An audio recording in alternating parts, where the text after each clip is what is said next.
Wednesday, Thursday, Friday, Saturday, Sunday, Monday, and not wait till it's Monday on the Tuesday show with Ted and CJ. Wednesday, Thursday, Friday, Saturday, Sunday, Monday, and not wait till it's Monday on the Tuesday show with Ted and CJ.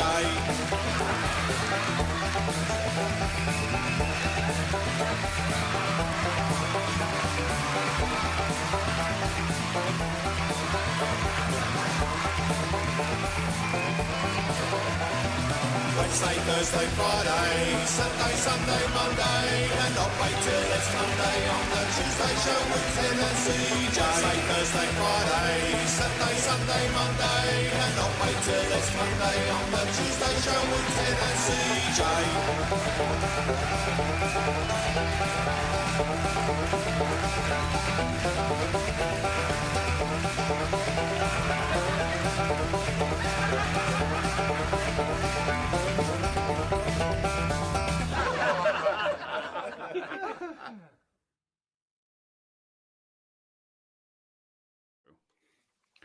And here we are. We're live. Here we are. Here we are. Live in colour on your device. Like the 1950s. Yeah. So like, the Lone Ranger in colour. In colour. In Technicolor. Yes. Yes, filmed in Technicolor. That was the... Yeah. Yeah. Oh, God, those are the days, weren't it? Yeah. They don't do that anymore, do they? What, Technicolor? They don't say it's like filmed in colour, but, you know, obviously with the modern technologies, they never went filmed in HD, or they don't say filmed in 4K. No, that's true, yeah. Filmed in IMAX. They don't do that anymore. It's just, here's a movie, enjoy. Yeah. Yeah. That's it, end of story. Yeah, you used to have all sorts of things that you thought, well, I don't need to know that. Like, there's always like a Dolby thing that came up. Yes, Dolby. Or Dolby stereo. And a THX. Do you remember that? It was like a drone sound that gradually got louder and high pitched, and it was all to do with the surround sound. I don't know. Okay. THX. And then Tenacious D, the comedy band, did their own version for the Pick of Destiny called THC. Obviously to do with smoking marijuana. Oh, okay. Yeah, you had to be there. You probably did have to be there. Yeah, you had to be there. Yeah, I wasn't there. No. So, how are you doing? I'm all right. It's good. It's another Friday night. It is. It is decidedly cooler today than it has been the last couple of weeks. Mm-hmm. I'm not entirely sure what's happened to the weather in mid-August, but we are now sub 20 degrees, like during the day, which is pretty bad actually for August. Yeah. I mean, are we still mid-August? I mean, we're okay, late mid to late August. How's that? Yeah. We've It'll be gone before we know it. Oh, it really will. Yeah. Yeah. I was just thinking that it's like, next week's the last week of August, and then it's September, and it's like, oh, and then we're on the run towards Christmas. I know. It's like it's chronological. I don't know what to tell you. It's quite linear, isn't it? It's a linear problem we have of time. It will be the same next year as well. It really will, yeah. Nothing ever changes. We're promised change. Keir Starmer, he said there'll be change. Yeah, there's been change. But anyway, but that never changes. The months leading from one to the next never change, which is just as well, because otherwise it'd be highly confusing. It just feels like it's been a really long month so far. Yeah. Like August has felt very long, and I don't mean that just from like what we were discussing earlier. It's not just because it's nearly payday or whatever, but it just felt like a long month. August has, and I don't know why. But there you go. Anyway, there's a cobweb on my camera. Hang on. Yeah, nice little close up for the viewers. Yeah. Time for my close up, Mr. Whoever or Miss whatever. Have you got a new pet spider then? No. Probably. But I've had windows open, so yes, there's bound to be spiders in my house now. Mm-hmm. That's just the law of opening a window in this country, isn't it? You open a window, you get a spider or two. I haven't seen any big ones yet. I've had a few cellar spiders kicking around, which I've managed to evict.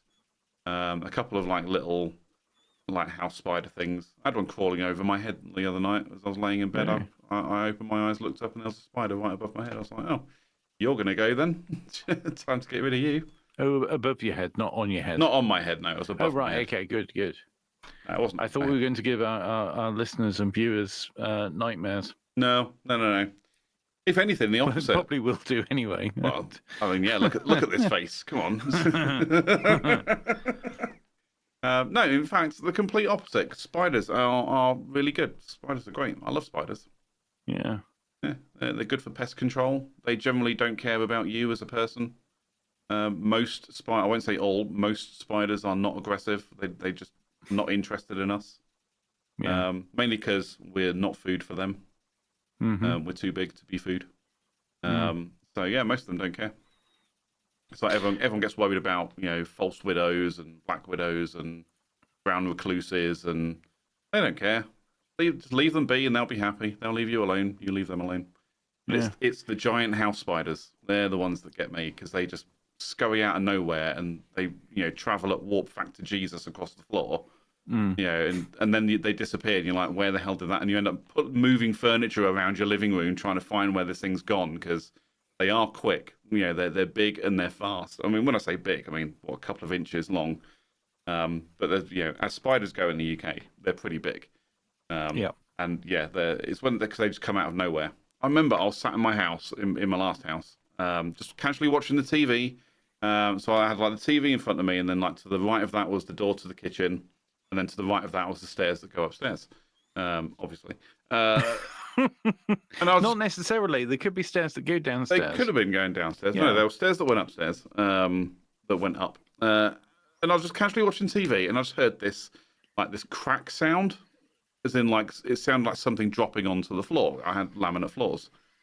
And I was like, what was that? And I kind of glanced over towards the kitchen door, and between the kitchen door and the stairs was a giant house spider that had just fallen off of the ceiling. And I was like, oh, I'm going to get rid of you as well. So you heard it? Yeah, literally, it fell off and it hit the laminate floor with such force that it sounded like someone dropping something on the floor. It wasn't like loud, but it was enough for me to notice. Yeah. That must have been a heavy spider. It was a big spider, yeah. It was a big spider. And I was like, I mean, I say big, I mean, talking what? Maybe, the bottom of my chewing gum tub here is probably the overall.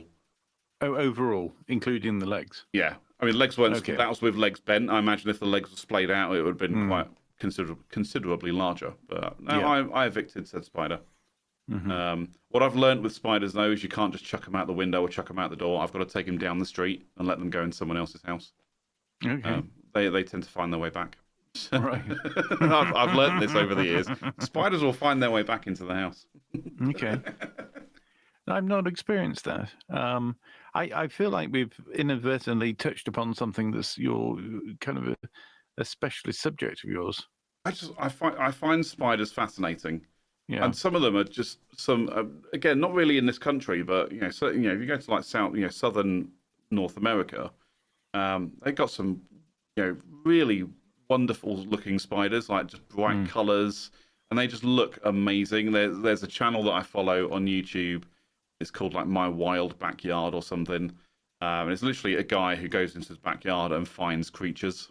He's obviously clearly got a lot of land and a bit of wilderness, and he'll just go out and find stuff. Yeah, some of the crazy spiders and stuff he finds are really, really interesting. I just find them fascinating. Like also, some spiders, I'm not going to say it's all, some spiders don't actually have muscles in their legs. What they have is blood vessels. Right.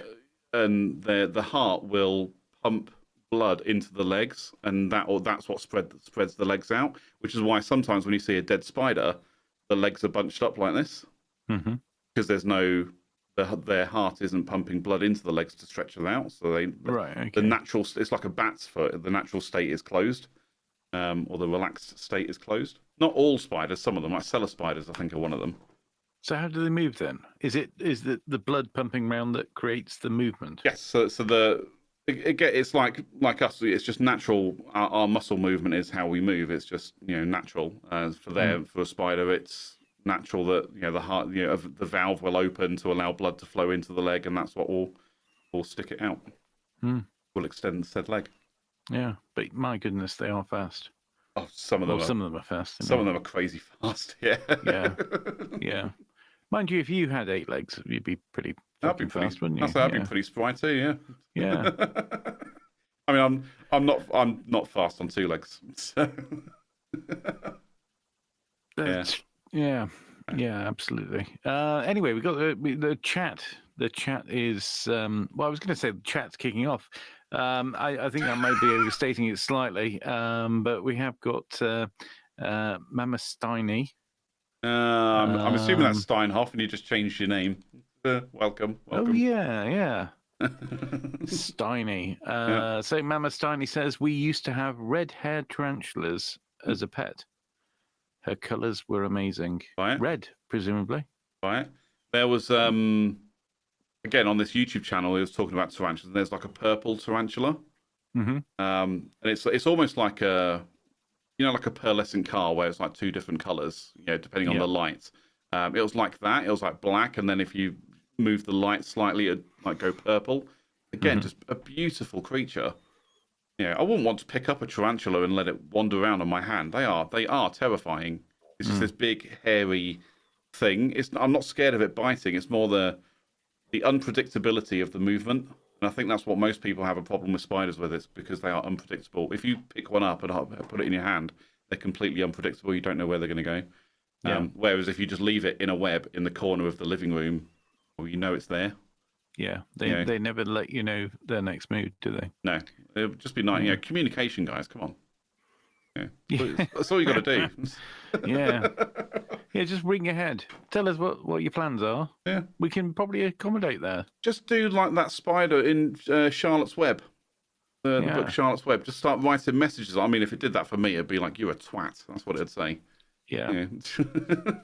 Just some effective communication would be helpful, because then you could work together. If they could say, well, listen, I'm planning on, popping into the house for a couple of days. You say, well, listen, I noticed a couple of flies in the kitchen. Yeah. At the end near where the table is. If you could concentrate your efforts there, that'd be great. Yep, absolutely. Win-win. Win-win. It's a win-win scenario. Yeah, absolutely. Think on, if there's any spiders listening, think on. Bex has been in. Welcome, Bex. Good to see you again. It says, not a fan of spiders at all. Maybe you can just explain to me then what it is about spiders you don't like. What's the fear? Yeah, what's the fear? Like I say, for me, it's not about being bitten, or it's just the complete unpredictability of how they move. Like I say, I've got no problem getting a glass and putting it over a spider and putting the old paper and going and taking it outside. It doesn't bother me at all. It's like, I've caught a few in my hand. Like cellar spiders are easy because they, you literally, because they always hang upside down in the web. You literally just get your hand and grab it, and you can go, chuck it outside. But like the little, like the black house spiders, don't touch those, because I don't know what they're going to do. Like I say, even if I grip my hand around it, it's probably still going to squeeze out through a tiny hole somewhere. Yeah. But the worst they're going to do is just run off and then reappear at another time. Yeah. And there's no point even going after them. No. If you see a spider, like a spider runs along, you think, well, there's no point doing anything. By the time I get there, if it knows I'm coming, if I move something out of the way to try and find this spider, it'll be gone. Exactly. It will just run. Just left not knowing where it is. Yeah, it will run away again. Yeah. But that's the thing. If it runs under, a cabinet or something, you just go, okay, you can stay there. It's fine. I don't care. You like dark places out of the way. You don't like human interaction. Totally get it. You just sit there. That's fine. It's like I say, it's the giant house spider that just comes charging at you for no reason. Yeah. And like I say, they're fast as well. Buggers are fast. But what's the worst that they can do? I think if you don't like spiders, no, that's not true, actually, because if you ended up with a house full of spiders, I mean, it's about numbers, really. I think one spider that just sort of keeps itself to itself, that's fine. Yeah. If you've got 1,000 spiders, that's a different story. I'm absolutely getting the vacuum cleaner out. Yeah. 100%. Then I start becoming a real spider phobe. Yeah. Bex has been back and said they just look so unapproachable. I mean, it's because they stand on street corners where they'll flick knives and they're drinking beer and hanging around in groups of more than 4. Heads up. That's looking a bit shady. You walk past like, could you go buy me some fags? Sorry, Bex, you don't mean to make jokes at your expense. Yeah. I get it though. Hmm. My grandmother, my nan, she was terrified of spiders, absolutely terrified of them, and it was always like whenever I'd visit or when we lived there, I was always the one to kind of deal with it. Hmm. Yeah, you got bitten by one on your lip last year. Half your face was swollen, and you had COVID at the same time. What the hell did you get? What did you do to make a spider bite you? You've got to agitate a spider quite a lot to make it want to bite you. Like I say, we humans are not food for spiders, and they know it as well. On the we're lip too as big. well. And on the lip, were you trying to eat it? Were you trying to give it a kiss? Like that? Would turn into a. Is it any wonder that Bex does not want to approach spiders now?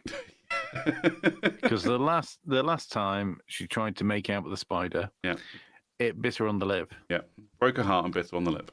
Yeah, and she nearly died of COVID. Apparently, Yeah. I don't know why that's related. It was just at the same time. Yeah, it's just at the same time. Just, Okay. points to note. Yeah. During COVID times. Yeah. But you see, the thing is, if she had gone to hospital with a spider bite on the lip, they would have marked that down as spider bite with COVID. Yeah, with Get COVID. that in. Yeah. Yeah, with COVID. So there we go. It was in my sleep, I think. Now, did you actually see the spider? I say, so now do we know for definite it was a spider?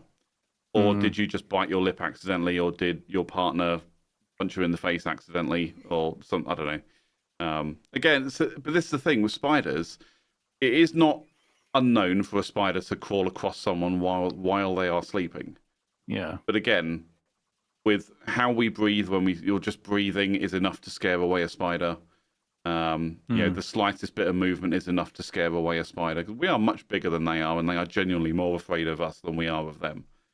The thing is, we move around. They've got no business being on our face. They're really not, because the only thing that they're interested in is finding insects. We don't have insects on our face. No. Not normally, anyway. No, not normally. No. They're web designers. They're not face crawlers. The nature's web developers. Yeah. Spiders. Again, that fascinates me as well. The mechanics that goes into building webs. It just fascinates me. And like I said, you get the garden spiders that make the nice geometric patterned webs. Again, that fascinates me. And, not the effort that goes in. It's obviously quite instinctive, but just just how it's done. It just. Have you ever stopped to watch a spider make a web? I have not. No. It really is fascinating. With those, like I say, those nice geometric ones, it's fascinating. I mean, I find it fascinating to watch. I don't care about these ones that just make big lacy messes because they can, just in the hopes that they catch something. When they actually go and make geometric, it fascinates me. Again, you just see them going around in a circle and eventually ending back up in the middle, and it's just, I find it really interesting. Sorry. Yes, I mean, I have to say, sometimes if I'm, where I've got rid of a cobweb, I've kind of felt a little bit guilty that, a spider's gone to the effort of making this. And here I am just plowing through it. Trashing it, yeah. Destroying their work. But then again, how long do they don't sort of tidy up afterwards, do they? They make it and then move on somewhere else. Yeah, and they leave it. You don't know whether it's current or not, do you? Well, you can, it's not current when it's covered in dust, and it actually becomes a cobweb. Yeah. Well, actually, you can put something on it, like a bit of leaf or something. Mm-hmm. And if it's current, then the spider will come out and go, "What's that?" Yeah.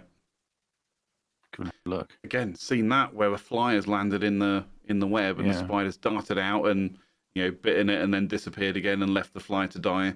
And then come out later on and wrapped it up, and again let the venom do its thing and decompose said fly inside the web. I think spiders are quite good housekeepers in general. I think the cellar spider. So that when you get cobwebs in your corner, that's generally from cellar spiders. They love hanging out in corners of rooms, like upside down and things like that. And the cobwebs are from them. They're not good at housekeeping, but like your garden spiders and things like that are generally quite good at housekeeping. Like it's literally that nothing goes to waste. If they've got bits of web left over, they'll just eat it and recycle it. Same as a They're lot. quick as well. Mm. You park your car, and then the next morning there's a spider's web on the mirror. Yeah, it's going. Oh, there's a car there. Yeah, I'm you pretty. drive along, and then all of a sudden there's a spider. I've only ever had that once. That must be a very odd feeling for a spider. I've never had You it wake once. up, you think, Yeah. I'm going to go and have a look at the web, see how that's doing, see if I've caught anything overnight, and then all of a sudden you're all windswept So you because you're hurtling along at 50 miles an hour so on a dual carriageway. pokes his head out of a mirror and its cheeks start flapping like that. Blah, blah, blah, blah, blah. I know people like, in general, a lot of people like jumping spiders. Right. Not because of the fact that they jump, but because they're really intelligent and actually kind of cute when you look at them. They're the one they got really big eyes, like 2 big eyes on the front. People like jumping spiders, so I'm led to believe anyway. I've had a couple in the house. They're pretty cool. Mm-hmm. But again, it's like I'll put my hand out and it'll kind of crawl onto my hand and I'll look at it and it'll just jump off. Most spiders will just jump off your hand if you try to handle it. You know, that's all they want to do. Anyway, chickens. Yeah, so there's the question, Ted. That is the question of the day. What came first, the chicken or the egg? Yes, I've got a theory on this because I had an epiphany. In fact, you were there for it. I really was. Yeah. You were there for my epiphany, and I did tidy up afterwards. But I can't even remember what we were talking about beforehand. But I hit upon the answer, and the answer is. Well, hold on. Before you get to that, the background is that it was a motivational quote that I was saying to you, which is, the only time success comes before work is in the dictionary. And it occurred to me that the chicken comes before the egg because chicken comes before egg in the dictionary. There we go. We've answered the question. End of the show. Thanks for hanging out, everyone. See you later. It's been it's been emotional. No, if you're in the chat and you've got another theory, then let us know. Yeah. I mean, I've always been on the belief of the egg came first because the egg was laid by whatever came before the chicken. Because then whatever hatches out of that egg is then what we now know as a chicken. Just that evolutionary process. It would make sense that. Would it make sense? So, if you look at interbreeding, so you've got two different species or two different variants of a species, and they breed, and they create something which is going to be in an embryo, which is something different to what they are, which it would be because it would have different DNA. It would be a completely different. You'd have a different pair of genes. A very different animal. Yeah. Then therefore, the egg comes before that variant, that new variant of animal. Exactly. Therefore, the dictionary's wrong, and the egg came before the chicken. But again, we don't know for sure, do we? Because we're just assuming that's the case. Where do chickens come? No, where do chickens come from? Eggs. Well, when a mummy chicken and a daddy chicken love each other very much. Yeah. I don't actually know how the rest of that speech goes, but yeah, because some people say that chickens were around or have been around for a long time. I heard today. Actually, did I hear it today, or did I make it up, or did I say it to somebody? Just roll with it, even if you made it up. And they nodded. I don't know. But that a velociraptor. No, that's nonsense. A velociraptor apparently was velociraptor? Yes, a velociraptor was the same size as a chicken. I've heard that before as well. The velociraptors are not as big as what they depict in Jurassic Park. Yeah. Yeah. That's actually a completely different dinosaur, and the actual velociraptor was the same size as a chicken. I've heard that somewhere. I don't know where. But I've also heard about certain animals and people say that, well, they're basically a dinosaur because they've been around for a very long time. I feel People say that about what are they called? Alligator, either alligators or crocodile. I don't know the difference between an alligator and a crocodile. I was say people also say that about old people. Well, yeah, they do, but yeah. Oh, I feel like that issue's settled, though. I feel like we know that there were no people and dinosaurs at the same time. I feel like we know that as well. Yeah. Yeah, I don't even think Neanderthals were around then. No. So, anyway, what animals were around with the dinosaurs and are still around? That's what we need to know. Chickens. I feel like that's the case. Mm. Again, I've heard that the chickens have just been around for that long. If you've heard that, I feel like I've heard that. Yeah, and this is the internet. It may just be that I've heard it from you. I don't know. But this is the internet, and therefore it's true. Okay, so. No, that's true. Yes, yeah. Now we've said it. Yep, yeah, that's it. Yeah, there you go. There's your little dose of internet wisdom. You're welcome, everybody. Or misinformation. Yeah. We could be in a cell tomorrow. We really could. So we could indeed. So anyway, the chicken. I can't even remember where I was going with this. No, it's fine. I was just about to say that there is definitely some animals that are around today that apparently have been around since the dinosaur age, and like you say, alligators, crocodiles, most reptilian species, I think, fall into that category. But there was one that was actually just like really weird, and I'm sure it was chickens. Like chickens have just been around for millions of years, like unchanged by evolution. Most insects, spiders, scorpions, ants, creepy crawlies. I think people have said most of them have been around since the dinosaur age. But again, it's that in varying forms. It's like, well, again, has there been some interbreeding? Has there been some evolutionary changes? How do we know? That's the real question. I think like this is some species of fish have been around since the dinosaurs. I don't know. Yeah, well, I don't. The thing with fish, but then again, that's weird, isn't it? It's weird how we got the same fish as we had a couple of 100 years ago. Because how many generations of fish must there have been in, say, 100 years? Oh, hundreds. Hundreds. Yeah, if not thousands. They're breeding all the time. You think about humans. Like, if we had thousands of generations, how long that would take? True. A very long time. A very long time. What's a new generation every 20 years or something? Yeah, something like that. 15 to 20 years is a new generation. Yeah. I don't know. Yeah. But then you look at I was going to say cats. I meant dogs. dogs and wolves. I was going to say dogs have been around in varying forms for thousands of years. Dogs are weird, aren't they?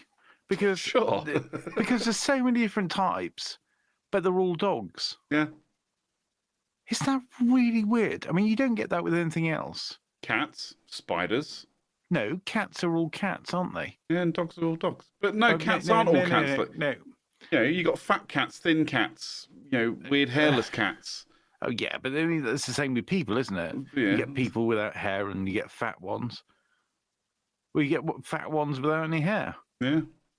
But I see where you're going with it. Obviously, with dogs, it's like there is such a very different, a much larger variety of shapes and sizes with dogs, whereas cats are just generally all around the same size. Yeah, generally all have the same sort of features. You can look at something and go, "That's a cat." Yeah. Whereas you look at dogs and you're like, if I didn't know that was a dog, I'd be like, "What the hell is that?" This thing looks like it's been hit in the face with a shovel. It doesn't bark, it yaps, and it bounces when it yaps for some reason. That's some weird evolutionary trait that no one seems to understand. And then there are big dogs, your Alsatians and your Huskies and all this kind of thing. It is very weird. It is very You, weird. you compare what's the little thing? A Chihuahua. Yeah, A Chihuahuas. Chihuahua and a Great Dane. What have they got in common? They both go woof, apparently. Yeah. The weird thing is, one of them is going to try and shag the other as well. Yes, at some That point. doesn't seem to have an impact on them. So they're so very different, but at the same time, they're very much the same in terms of temperament and. But how is that? Okay, so here's the big question. No, we've had the big question. Here's a slightly smaller question, but still important. Sub question. And that is sub question. Is I forgot what the question was now. Something like, "What the hell's going on with dogs?" So here's the thing. You get dogs. You get what am I talking about? Dogs. I was talking about dogs. I knew that much. I knew I was talking about dogs. So you get dogs, and they breed with other dogs. Oh no, I know exactly what the question was. So here we go. You've got wolves, right? Mhm. Back in the day, and then all of these wolves are then they've been bred in all sorts of different ways, and I don't know how that works either, because if you've got two wolves, how are you going to introduce anything different to that? I mean, you can't sort of splice it with a bit of cat or a slice of carrot or something to create a new dog. I mean, that doesn't make sense to me. But anyway, eventually we end up with all these different varieties of dog. Mm. Now, are they all inherently dogs? So we all think of them as pack animals, and they all share lots of similar personality traits. Or is it the way that we socialize them? I.e., we have dogs and because we treat dogs all the same, that's why they're all the same. Maybe that's what it is. I suspect there's an element of, it's the old saying of dogs being man's best friend, a human's best friend. Because we've domesticated them, we've tamed dogs. You wouldn't want to take it. But then again, I'm sure someone's done it where they grab they find an abandoned wolf pup, and raise it as a domesticated dog. You treat it with love and kindness and give it food, and it will love you back. But also rip your face off if you piss it off. But I suspect dogs in general have always been like that. We've just domesticated them. They don't know any different. There's no like the instinctive pack hunter traits have just disappeared over hundreds of years. Dogs and cats. I mean, look at ancient Egyptians. They worshipped cats. They loved them. And I don't know why, but again, we've taken them in and domesticated them. The instinct of hunter-gatherer, hunters has gone. Although I'm pretty sure if you threw a cat out in the wild, it would figure it out for itself in most cases. Once it's old enough, that is, you wouldn't just put a newborn kitten on the street and be like, go find your own food. It would most certainly die. You do get wild cats, don't you? Yeah. Stray cats, and they manage to survive. But interestingly, there are people out there that do train cats to do tricks. Well, you wouldn't imagine that was possible, knowing what cats are like, what their actual personality is, and also, whilst you've got some cats that, I mean, I've certainly done this with a cat. You try and put a lead on a cat. And it'll go absolutely wild. Yeah, it's going to scratch your face off. Yeah, absolutely. and then you spend 5 minutes on Instagram, and there's loads of people that've got cats with leads, and they take them everywhere. They're just let's just go on the underground, take the cat. Let's go for a walk in the hills, take the cat. I always thought if I ever have a cat, I need to get like a little GoPro Mini to put it on the collar, put it on the cat's collar, just to video what it gets up to during the day. I've seen videos on the internet of what does my cat get up to, and they like go out and they play with their friends and they just hang out and do whatever, and then come home and eat. And you're like, I find it again. It's fascinating to me because it's this whole secret world of cats that we don't know about. I mean, surely you're curious with your your cats. You're just like, what do you actually do every day? Yeah. I used to think that always... when we had cats when I lived in London with my grandmother, the cat would come in and I'd just be like, so what have you done? And it's just like, what's up?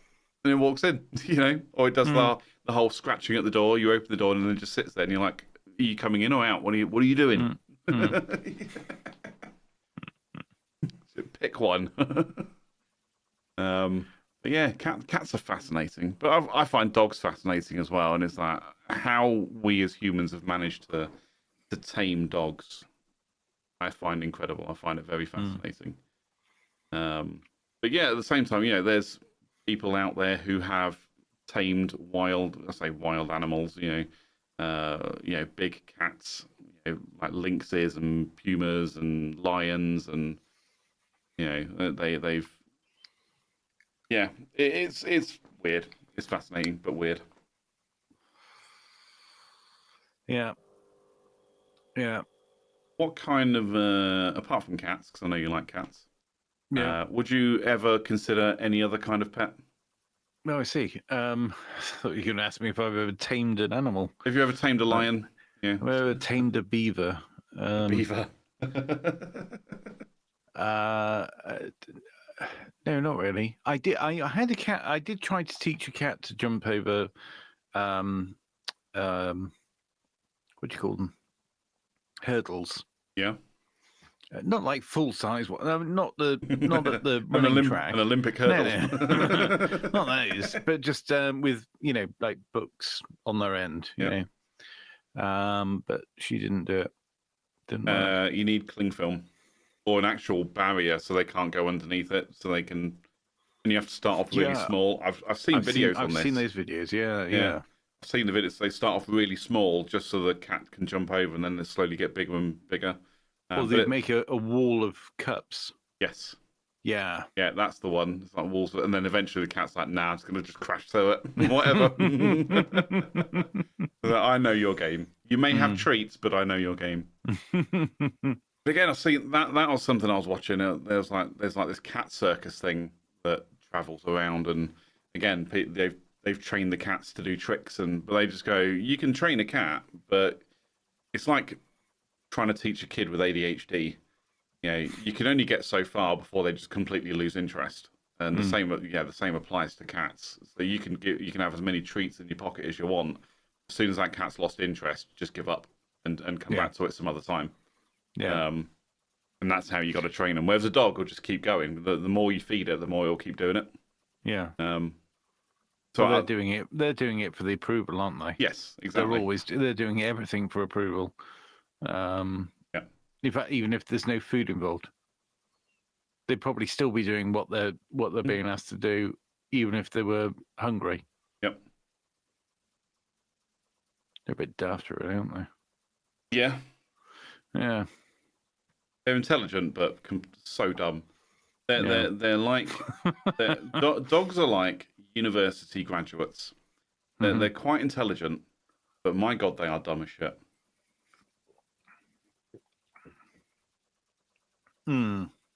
It's the old saying, somebody with a university education will be really intelligent, really smart, but has zero common sense. I know I've said this on the show before when referring to my sister-in-law. I love my sister-in-law; she is awesome. I don't mean any of what I say when I'm talking about her because she is actually, she is very good. But I've seen so many people who are just like, they're really intelligent. They know their stuff. They know what they're talking about on their field or subject or whatever. But when you talk about common sense, they got nothing. It's the street smarts. Just because they haven't been out on the streets, they've been in their cushy education for 22 years. Yeah. And now they've gone out into the workplace. They've got no real world experience.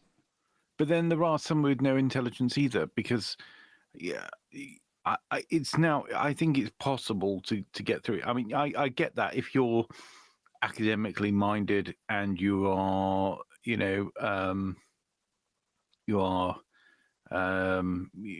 thinking on a different level then you may you may not have any common sense. You might not know how to walk through a door, but you'll understand some sort of really complex theory. Yeah. But, generally speaking, because there are so many people at universities now, more so than there ever used to be, Yeah. I don't think the standard of intellect is actually as high as you might think. No, I think that divide between intelligence, common sense has definitely narrowed. Yeah. The balance is coming more even now because, like you say, I mean, more or less everyone gets the opportunity to go to university nowadays. Yeah. In some capacity, whether it's immediately following doing their A levels or 20 years later, wanting to study at home. Just how it goes. So everyone's got the opportunity now. I think you've got to be. I don't know. I don't even know if there is criteria to not get into university. Like, I don't know. Yeah, when I first signed up for the Open University, I don't remember the questions I would have had to answer or anything to get in. But I'm pretty sure it was did you finish your GCSEs? Yes, I did. Great, you're in. Well done. Yeah, I'm pretty sure it was like that. Yeah. Did you finish school in a normal fashion? Yes, I did. Great. Well, welcome aboard. Can you answer this question? Yes, correct. Well done. Exactly. Yeah. So yeah, it's everyone's got the opportunity, and I don't mean to devalue the university education or any kind of further education, but because it's now open to everybody, yeah, that divide between intelligence, common sense has definitely balanced out a lot more now. So. Yeah. Yeah. Do people take their dogs to dog obedience classes anymore? That used to be a thing, didn't it? I think they do, yeah. I don't know if they call it dog obedience classes, though. It's more just like, dog training centres or doggy daycare is what some people call it. Like, a friend of mine has just got a pup. It's like a 3-month-old puppy. A king something. King Air? Oh, no, that's a plane. Anyway, whatever it is. King Charles III? Oh, no, that's a monarch. Yeah, it's not a King Charles Spaniel, I can say. It's not. It's quite a big dog. It's called a King... Yeah. Oh, I'll think of it later. But she's recently got a pup. And she's been struggling with its behaviour. But she's also got a really old dog as well, like a 13-year-old dog. And she's like, the two just aren't getting on. I was like, yeah, because there is a massive age gap there. The dog is old, has got arthritis, it cannot play. Yet you've brought in a puppy who is just full of beans and life and wants to play and all this stuff, and the two won't get on. It's just how it goes. But I said, you got to take that dog to some. I'm saying again, it's not a commentary on your training skills for dogs, but you've got to take that dog to some kind of proper training so it can learn to behave and it can learn how to be obedient. It's basically obedience training. But I just don't think they call it that anymore. I think it's just dog training in general. Yeah. When I was young, when you were young, it seemed that life was so wonderful, beautiful, a miracle. It was beautiful, magical. That's the Logical song, by the way. Yeah. No, when I was young, I never needed anyone. So when I was young, we used to go. When I say we, myself and my parents used to go on holiday very often to Wales. So that was us jet setting off to Wales, and we'd stay in I'd say a cottage. It's like a farmhouse. Well, it was a farmhouse. And one year, this is completely bizarre now when I think back to it. What the hell were we doing? One year, we took the cats. Okay. Yeah. So, sort of packed up as normal and just took the cats with us. And then we took them to a working farm. And we just, there you go, cats. Have fun. And they just potted around the farm. And yeah, it was just having the cats on holiday. So that's clearly a holiday for the cats, not for you. Well, no, it was a holiday for us, but also, who takes their cats on holiday? That's the most ridiculous thing. Your parents, obviously. Yeah, I know. I'm pretty Craziness. sure if my nan could have brought the dogs and the cats on a holiday with us, she would have done. Yeah. Yeah, kennels aren't nice. Well, maybe they are. I don't see kennels as a nice place. I hate the idea that, when people go on holiday, they take they take their dogs and cats to kennels and catteries, respectively. It's this foreign land where you are not there, and you are, entrusting their well-being to someone else that you don't know. I don't know how the animals feel about that, but that stresses me out when I think about it. I'm like, if I was a dog, I'd be pissed. I'd be really mad. Well, dogs and cats are a bit different when it comes to that, I think. Yeah. Because dogs are a lot more needy. With the cat, though, it does depend on the place. Right. And I've used a cattery, but, for a cat, obviously. And put the cats in a cattery, and they've been absolutely fine. But it's about your own feeling about the place. You go to a cattery, and it's genuinely, it's like a home from home, and these people are really enthusiastic about cats, and they love cats. It's just the way they sort of act. You get a really good feeling about the place. Then you think, right, it's a little holiday for them. You get a vibe, don't you? Yeah. You get a vibe for the place. Like, I mean, it's the same as choosing a nursery. Yeah. Or a school. It's the same sort of thing. You kind of just get a vibe for it. Yeah. Well, when you walk in and you go, this place is a bit dirty, and you kind of go, no, I'm good. But like you say, when you walk in and it's bright and clean, and everyone's enthusiastic and happy, and like you say, it feels like a home from home, you kind of go, yeah, all right, fair enough. But like I say, I don't have any experience with kennels and catteries. I don't know what's good and what isn't. My only experience is Ministry of Defence kennels. When I've seen them, and it's like, each dog has got its own little pen.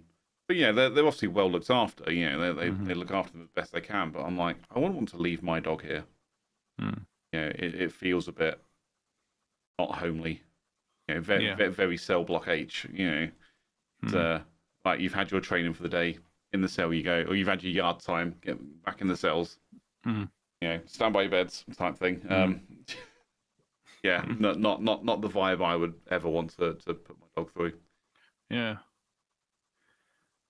Yeah, it's weird. I think, well, I don't know whether it comes with age. It probably does come with age, but like, just getting a vibe for things is probably the best way of judging things. Like, you just go on instinct. Also, it's your instinct, isn't it? That's literally what and I think that develops because you sort of, you've got enough experience of life and things that you think, okay, I've seen this before. So it's just pattern recognition, isn't it? It's like, well, I know what what people are like. And if I get a good vibe from these people, because they're clearly really good with cats, then great. But if you perhaps, you've not been around for very long, you might think, okay, they're saying something that sounds like it's right, but with no life experience, I'm just going to trust them. It's the same with buying a car. Yes. If you buy a car from an individual, actually even a dealership, but if you buy a car from an individual, it's not all about. Well, I mean, it's very often about the car, but it's also about the people as well. Yep. So if you've got to work out whether or not you can trust the people, and you've got a very short space of time to be able to work that out. And if something seems a bit off, then you're off. You go. Same with the car. If it's clean, if it looks all right, if they've got some paperwork, even if it's neat, but if you start to see things that are missing or just a little bit dodgy. Or, Cigarette burns in the chair. That immediately puts me off. I'm like, nope, yeah. I'm good. Thanks. Oh, here we go. In the chat, Bex says dogs are so basic. Yeah. I mean, they can be. They can be. But they're also really, I think they're really intelligent. Yeah, but they're people pleasers. They are. Again, it's weird because there's so many different types of dog. They all have a similar personality, they're very similar personality, but they can all do different things. Like, isn't it weird that you can have a dog that's trained to find money? Yeah. And a dog that's trained to, run across a field and go and fetch a bird that you've shot. Yeah.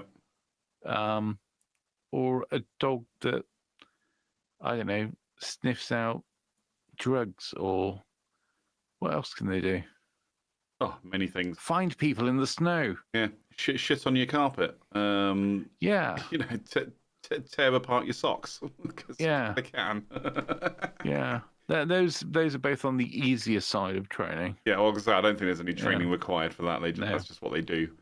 But the thing is, you talk about buying stuff from like an individual person, like say you get a vibe and things like that. I think this is why I don't like buying things on eBay or Facebook Marketplace. I don't know the person I'm buying from. I have no idea. So I was looking at some bits for my computer earlier on today. Actually, I'm looking for some extra storage space, some extra hard drives, and I'm like, to buy what I want brand new, I've got to spend like £320, and I don't really want to do that. That's a lot of money to spend. So I was like, I'll have a quick look on Facebook Marketplace. Found exactly what I'm looking for half the price than what I'd get brand new. But the tone of how this person described what I was looking for on Facebook Marketplace just immediately put me off. It's just like, low ballers will be blocked and reported. You're just like, what? Shut up. You're selling second-hand hard drives that we have no idea what the state is, and you know, we would want it to be tested, and yeah, okay, we might come in a little bit lower than what you're asking for, but because you've written that, you're never going to sell that because you wrote it in that, you know, the tone of what you've written is terrible. But because but it's like everything like that, and like there's I saw another one that was, I think, was a little bit more expensive than that guy. And I was like, oh, that's on my way, because I'm going to Scotland next week for work. I'm like, that's on my way back from Scotland. I can literally just divert off the motorway, go and pick it up, and come home. But again, I'm just like, I don't know this person, though. Because of what I'm buying, I don't know if I want to trust a second-hand model. So I have no idea what condition it's in. I don't know how long it's going to last. At least if it's brand new, I know it's going to last a few years. You know, whereas if I'm buying something second-hand, I could plug it in and it could fail immediately or fail in 6 months' time, and well, I've just blown 80 quid. You know. Yeah, that's the risk you take with electronics, isn't it? Yeah, but it's the same. It's the risk you take with cars. You have no. At least when you go to a dealer, even if it's second-hand from a dealership, you kind of go, well, hopefully they've done a service or they've got the service history and they've done a bit to look after it. You know, things like that. Not always the case, but that's the hope, or the feeling that you get because you're going to a dealership. It serves their purpose to provide you with that kind of service. Because if you don't, you're just going to tell all your friends and not to go and buy from them, which doesn't serve their purpose. Whereas an individual selling a car doesn't give a crap because he's only got one. No, I think the thing with the dealer is though that if you've got a dealer,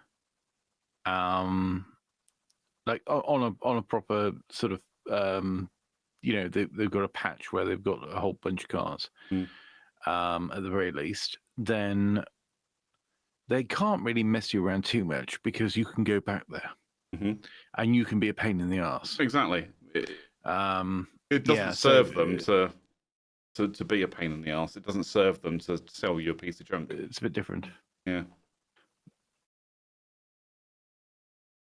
I think we've lost Ted. Oh no, he's still there. Are you still there? Potato Internet inbound. It's me. There we go. I'm still here. You're back. It's okay. You froze and Well, you I'll went tell very what, quiet. Before you lose me, completely, maybe this would be a really good time to have a quick break. I think you're right. Let's have a quick break. We will be right back, ladies and gentlemen. Give us a few minutes. In a moment. We are back. We are back indeed. Potato internet resolved. Hopefully. Indeed. So yeah. What are we talking about? Cars. Cars and second-hand. And would you buy a second-hand animal? Would you buy a second-hand chicken or a second-hand egg? Would I buy a second-hand chicken? Do you know, a lot of people do buy second-hand chickens because they buy, what do you call them? Former battery hens. Okay.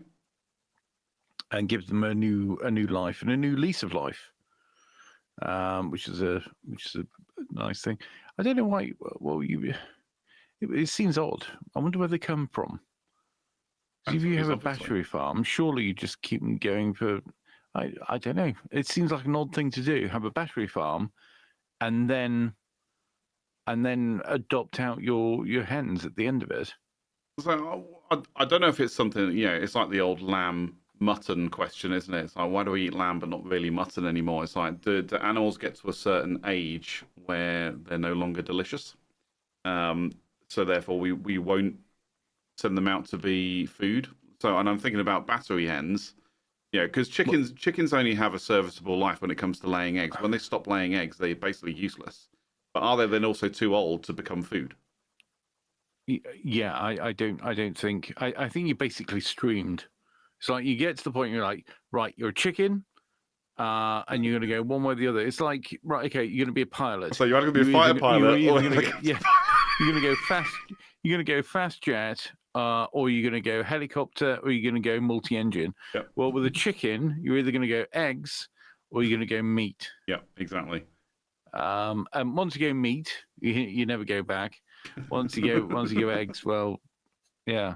Yeah, but that's it. It's that, do chickens have a serviceable food life? Do they, like I say, at the point they're no longer able to lay eggs, is that it for them? But they're also they're no good for food. So they just go off to literally the farm, somewhere else and live out the rest of their life free range. Who knows? Happy, whatever.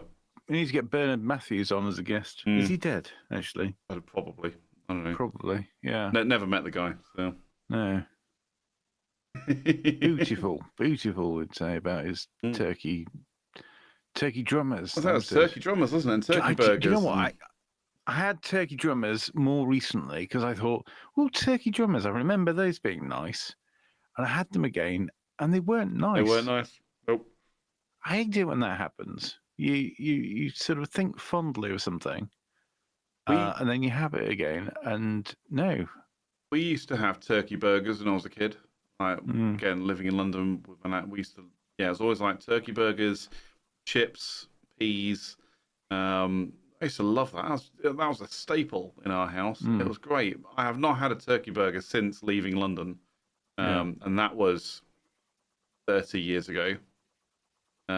I don't think I've had a turkey burger. We have supermarkets in the outside of the M25, I know, but it's one of those where, so we moved out of my nan's house and we moved up north, or more north to the Midlands, and we just didn't buy them.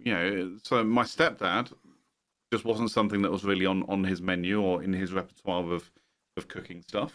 So we just kind of stopped having them completely. And then since I've moved out, I've never really given them a second thought. But maybe I will. So it's payday next week, and I'm planning my next month's shopping. So I might actually add turkey burgers on there and see if they are as good as I remember. Because I remember them being very good and very tasty. They were really, really nice. So I might Fish fingers. Fish fingers are nice. They're still nice. They are. Yeah, I tell you what I had the other day.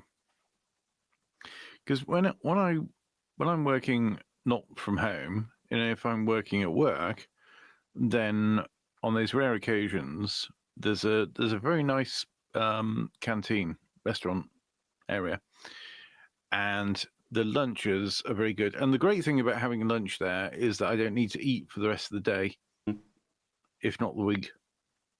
because the portions are big as well. And the other day I had a fish curry. I think it was a curry. It was a fish dish basically. It's kind of spicy, and there was mounds of it as well, like lots of fish. Okay. Sometimes they'll skimp on the Yeah. But yeah, it was really nice. Don't know why I'm talking about that. No, I've no Somebody idea. said fish. That was it. Yeah, you did. Yeah. I'm fish fingers. That was it. like, I'm not a huge fan of fish, but give me fish fingers and give me the cook at home battered fish fillets. I'm all over that. Love those. But I think that's because the batter / breadcrumbs completely offsets the taste of the fish. So I'm okay with it. But if you just plonk a slab of salmon in front of me, I'm gonna turn my nose up at it and be like, "What the hell are you doing? Are you mental?" Is that because you don't like it, or you don't like the idea of it? A bit of both. So like, I don't like chip shop fish. And again, I think that is because the oil that they deep fry it in is just recycled over and over again throughout the day. So it gets a fish flavor to it. So even the batter just tastes like fish. And I don't like that. And I think I got put off. I got put off of mackerel because of my mum. My mum loves smoked mackerel.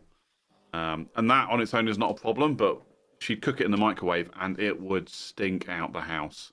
Like, for hours afterwards, it would just smell so bad. Like, I'm burying my face in my pillow in my bedroom and I can still smell it. And it's just awful. It used to make me gag. And that would just put me off eating fish. It was enough to just put me off eating fish. But like I say, give me fish fingers. Fish fingers with some melted cheese on top and some tomato ketchup in a wrap. I'm all over that. Love it. It's like an absolute staple of lunch for me as well. So, like, if I'm working from home, fish finger wraps are a great lunch. Yeah, I don't really see fish and cheese going together. Only on fish fingers. That's the only time I can't do it on anything else. It doesn't feel or taste right.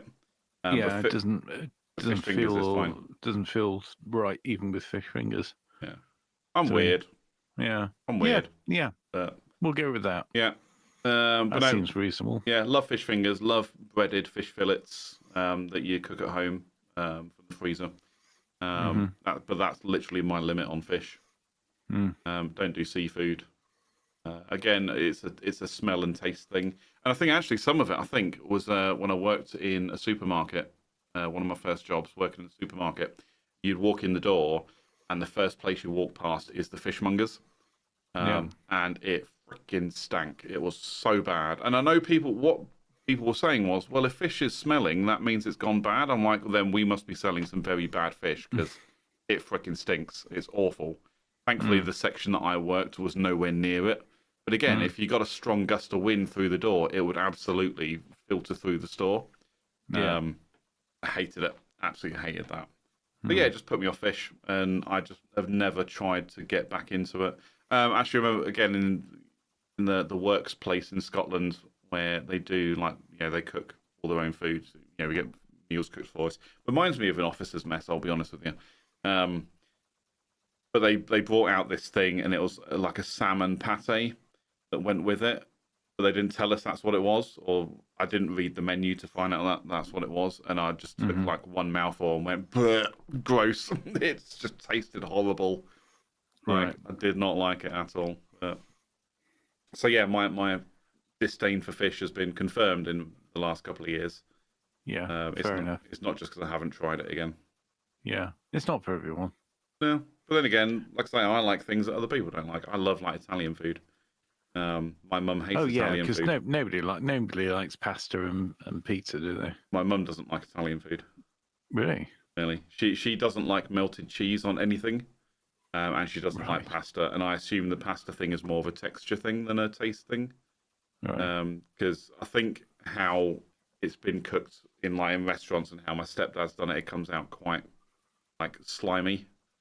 Not that I think pasta should ever be slimy. Yeah. But how I cook it, it doesn't come out slimy. It's fine, but she doesn't. She doesn't like it, and like I say, she doesn't like melted cheese. Yeah. So That's weird. yeah, Yeah. My dad didn't like rice. weird. I know. That is weird to me. Like, rice is everywhere. Yeah. I mean, hopefully not everywhere. No. I mean, it's bloody untidy if you've got rice everywhere. Rice, there's rice all over the desk. It's in my pockets. In case I get snacky later on. Come on. Yeah. Yeah. Anyway, how do we get on? How do we get onto that? Oh, fish. Because we were talking about second-hand cars. So obviously, we're bound to be talking about fish. Yeah, second-hand fish. Yeah. Yeah, So, second-hand fish. You wouldn't. You wouldn't buy first-hand fish. no, I won't. No. Apart from fish fingers and cook-at-home fish fillets. Yeah. But only and I've figured this one out as well. The breaded stuff is way better than the battered stuff. I don't like the batter on frozen fish fillets.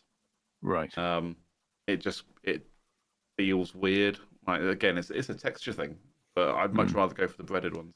Yeah, I'll quite regularly make myself like fish and chips for dinner, using breaded fish fillets. Never cod or haddock though. It's always white fish. Okay. Which means I have no idea what's in there. It's probably a mixture of, white fish. Cod and haddock. Cod and haddock, yeah. But fish cakes are the other one. But that's because that's because it's more potato than fish.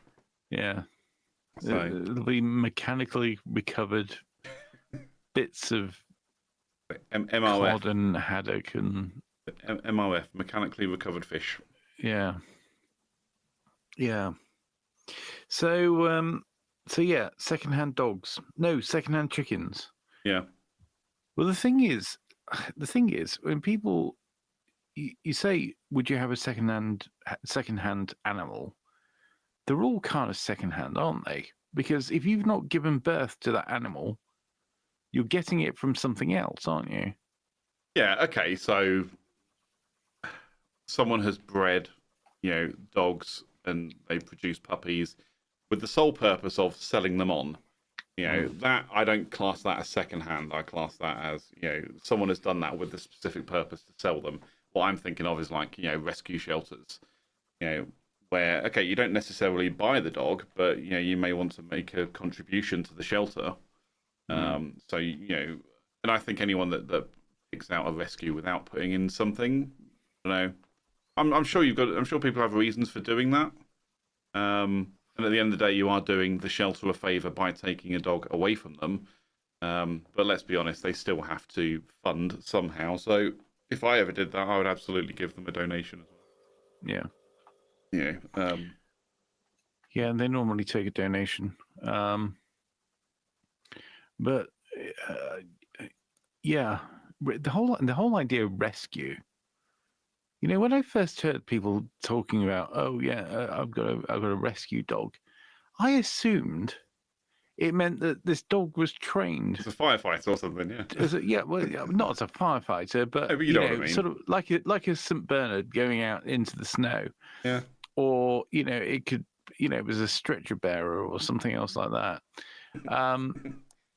Had some sort of special skill. Yeah, that's what I mean. They were rescue people. That's it. They were a dog designed to, search and rescue. That's what I thought when I was a kid. When someone said rescue dog, I was like, "Oh, great! This is a dog that's actually been out and, like you say, trying to help to save lives. That's cool." Yeah. And then they go, "No, that's not what it is at all." And you're like, "Oh, yeah, sad face." But it's not a rescue dog. It's a dog that you've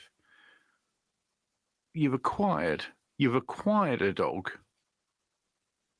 I think the term rescue is more to do with maybe they've come from a bad home, where they have been abused, and they have therefore been rescued from that situation. Like, But I don't even think people use it specifically for that. They'll just use that term. Like, say, for example, somebody has a dog, and then they have more dogs, puppies, that's it. And then they say, "Oh, I've got all these puppies. Somebody take a puppy," and then somebody will take a puppy, and then they'll say, "Oh yeah, I rescued this puppy. Oh yeah, he's a You rescue. didn't. No, he's not a rescue. I mean, you kidnapped that puppy from its mother. Yeah. Yeah, in those. So the whole rescue thing is weird, I I'll think. say in that circumstance, that's absolutely not a rescue. The rescue is the dog has come from a bad home. The dog has been abused. The dog has not had a good life so far, and for the however many years remaining in its lifespan, you want to give it a good home. You want to treat it well and show it love and kindness and allow it to be happy for the last few years. That is a rescue. Or if it's from overseas. So say for example, you say, oh, okay, here's my dog. I got it from the Congo where it grew up as a child soldier when it was a puppy, and it's only got 3 legs, and I went over and brought it back, and it was in quarantine for a year, and I went through all these things and did all the paper. Then you can say you've got a rescue dog. Then you can say you've rescued the dog to give it another life. Yes. Yeah, and that's it. It's saving a dog from a previously bad life to give it a second chance at having a good life, and that's a rescue. Yeah, just going and stealing a puppy because the previous owner didn't bother to get their mother dog neutered or spayed, whichever one it is, spayed. If they didn't bother to do that, and then they went a spade. Yeah. Jesus, Ted. What was I going to say? I don't know. You having a poo? What's wrong with you? I'm having a brain poo. I've completely lost my train of thought. Dogs. Yeah, so if the previous owner hasn't bothered to get the dog spayed, and that dog has then dropped a litter of puppies, and you've just gone along and stolen one of those puppies, that is not rescuing. That is adopting. As Bex has just said in the chat, I've just spotted, you also adopt an animal rather than rescue it. You will adopt that dog, but rescues are generally, like I say, they've come from a bad home. They've gone to a shelter because they've been confiscated from the previous owner because they are unfit to be, animal owners or animal carers. That's a rescue in my eyes. So, but yeah. Yeah, the problem is there's a lot of dogs. There's a lot of dogs that don't have homes. I'm sure it's the case with some cats as well. A lot of cats without homes. Yeah. A lot of people without homes too, did you know? Well, that's also true. Here we are worried about dogs with no homes. We've got people with no homes. Yeah, adopt a person. Adopt a... No. No. Oh. No, I think I'd rather have a dog. But anyway, no, but people keep breeding dogs. Or not, as you're saying, not having their dogs done. Dogs done. Not getting them fixed. I think that's not getting the dog fixed. Yeah, I think that's the generally accepted term for spaying and neutering is you haven't got them fixed. Yeah. Which is pretty careless. And it's quite sad because then they end up in these animal sanctuaries. Yeah. I don't know. I think there should be something that stops people from breeding. The problem is they always get round it somehow, don't they? And then do it behind closed doors. It's like the black market of breeding, isn't it? It's like I think people should be licensed to breed, but it's like if you want to adopt a dog from a shelter, you have to go through checks. They have to do a home visit to make sure your home is suitable. But you could also just go to some random person and buy a dog with no checks whatsoever. But you also then don't know anything about the history of that dog and the breeding. It could be being bred for fighting. Let's be honest, that still happens. People. And also, there's no record of them either now. No. Now, here's one for the chat. Tell me if you agree or disagree. I think what we should do is do a license swap. I think we should get rid of the TV license bollocks to the BBC. Yeah, screw the BBC. And we should bring back the dog license. Yep. Straight swap. Yep. Take away one license, bring back the other. You know what? I will happily pay £160 a year for the privilege of keeping dogs. Happily. If that's what it took, and I was, obviously, I mean, I'd have to be in a position where I could look after a dog. I mean, it was a one-off, but yeah, absolutely. No, I mean, just there should be a register. If you could have a register, I mean, it's difficult with cats, but have a register for dogs. Difficult with cats because they just come and go as they please, and they'll just piss off one day and come back 5 days later, with a suntan and kids. They just piss off on holiday. They're like, see you, bye. Yeah, you're like, yeah. But some do, don't they? They just disappear and they're like gone for months. Yeah. Sometimes years, and then they'll just pop back. Go, I'm hungry now. Yeah. Yeah. But then they'll still do the thing of scratching at the door, and you'll be like, you'll open the door, and you'll be like, oh, Kitty, you've come home, and then they'll still just sit there, and you're like, are you coming in? They're like, I'll see you later. I'm off. It's been 84 years. Yeah. But cats do that. They'll just wander off and come back a few days later. Yeah.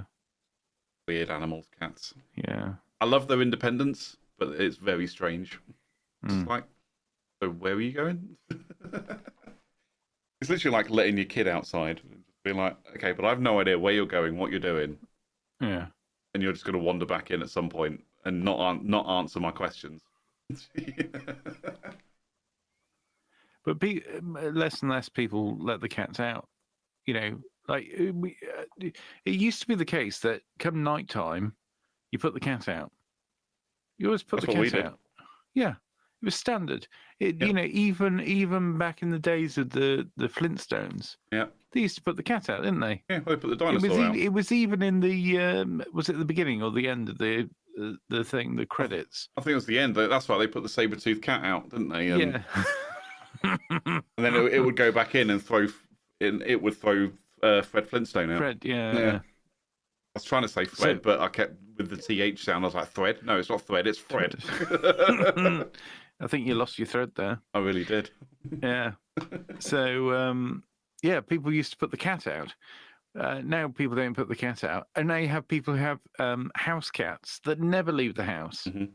And they put up netting for the garden so the cat is contained. And they put runs around the garden so that the cat can go outside, but not outside. And also keep it in an animal shelter. And also, they don't let the children out either. Like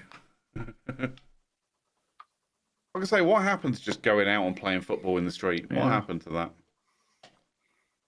Okay. Crazy. Yeah. Things have changed. Yes, they have. I was just shaking my shake. I wasn't doing anything else. Okay.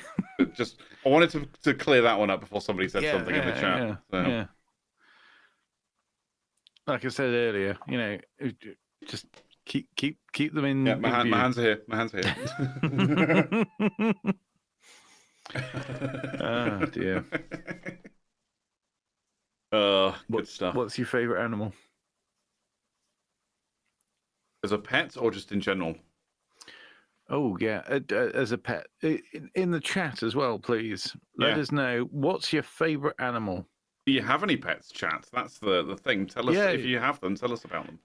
Tell us about your pets. Tell us what their names are. Yes, and the dates of birth, bank account details. Yeah, and of your cats and dogs. Yeah. I think go on. For a pet, I am torn between cats and dogs. Cats are just independent, and you can just kind of leave them to it, and they'll come and go as they please. Especially if you put a cat flap in. Let them come and go as they please, and as long as there's food available for them, they're going to be happy. Or just give them a key. Give them a key. And a latch key cat. Yeah, and a lock knife in case they get into trouble while they're out and about. But dogs, on the other hand, I mean, yes, cats will come and they'll cuddle up and they'll show you affection and all that stuff. I think just dogs do that more. and dogs are more dependent on their human masters. Whereas cats aren't. Us humans are dependent on our cats, our feline masters. And so I'm kind of torn, but I think given the choice, I think I'd rather have a dog. Only because it's like it feels like there's a point to it because they are dependent on you as their owner. Right. It feels like there's actually a point to have. Whereas I'm with a cat, I'd just be like, well, I've just spent however much money on a cat, or I've just gone and rescued a cat, and I'm spending however much money on food and vets and insurance, and it doesn't give a shit about me. It's how I imagine parents to feel when their children turn into teenagers. And the teenagers just have no interest in being at home or around their parents because they're embarrassing or whatever it is. And you're just like, well, you've lived here for like 13 years now, and now you don't give a crap. Sorry, son. No, you get the washing up done. Off you go. That's basically what happened to me. It was that. Hang on a minute. You've been around for 13 years. We've spent all of our time and effort on you and money. You're going to go mow the lawn. You're not going out with your friends. You're going to go mow the lawn first. Oh, okay. You can't do that with a cat. No, you cannot do that with a cat. That's very true. You can't do that. So you end up. Guess what? What's more, you can't do that with a dog either. No, but a dog pays for themselves, like I say, just in that affection and the fact that they are dependent on you. You as the owner, get something back. Okay, yes, you have to walk out and pick up its poo afterwards and all that stuff. But they will come and they want to play. They want to be around you. They actually want to be there. Whereas cats most of the time don't. Like I say, sometimes they do, and especially if you have a house cat. And I think maybe this is part of the whole house cat thing, and people not putting their cats outside anymore. It's when they're at home, they want the cats to be there, so there can be some enjoyment there too. Well, in the case of some people I know, the cats just absolutely, what's the word I'm looking for? It's not bond, imprint. The cats absolutely are which way does it go? Does the cat imprint on the person, or the person imprints on the cat? So the cat basically thinks that the person is its mother. Right, okay. And then they become very dependent, and they basically won't leave you alone. And I know a couple of people like that. But I think in general, cats are much more independent, and I think I'd rather have a dog. If I want to have a pet, I want a pet because I want companionship, so I'm more likely to get a dog. I think dogs require a lot of time and space. And I think given the right time and space, I would have a dog. But I wouldn't like to I wouldn't like to not have a cat or have cats about. Yeah, it's nice to have a cat or to see a cat. I really want a cat. Or to go travelling with a cat. I really want a cat. Or a cat. Have a cat. Just a cat you can call up. if you need a cat chat. I don't know. I don't know what I'm talking about anymore now. It's like you see all these videos online of cats doing weird and wonderful things and seemingly being fun, and it's like, I want a cat if it can do that. Yeah. Like there was a video I saw of a cat, like somebody had their phone out and they basically like went around the corner and the cat looked at them and it made a noise and it sounded like the cat sounded like it was saying howdy. It was like that howdy, and it was really quite funny. I was like, okay, that's cute. I like that, but I only want that. I only want a cat if it can do that, or I only want a cat if I can, if it will perch itself on my shoulder whilst I go out for a bike ride. Not that I go out for a bike ride, but I would absolutely start riding a bike again if I knew I'd have a cat on my shoulder while I did it. Yeah. But that's it. That's the only time. You might want to dress as a pirate. And then instead of have a parrot, have a cat. Exactly, yeah. With an eye patch. Yeah. That's the other thing. If I could get a cat to wear an eye patch, I'd be all over that. Absolutely all over that. I used to have a cat with one eye. Yeah? He didn't wear an eye patch, though. No? No, because it was just fur, Well, yeah, it just turned into a blob of fur, doesn't it? Yeah. Yeah.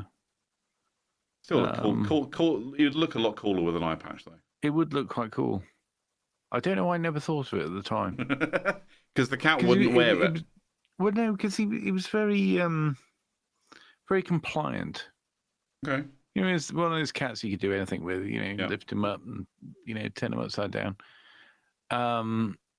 Yeah, he would have worn an eye patch as well. I missed a trick there. Never mind. Live and learn. Yeah. Yeah. But now, if you ever find yourself in that scenario again, you know what to do. Yeah. A cat with an eye patch. Have another cat with one eye. It's wearing an eye patch. So go to the rescue shelter and ask specifically for a cat with one eye. Yeah. And when they ask why, just say, "Don't worry about it. You'll see it on YouTube in a little while."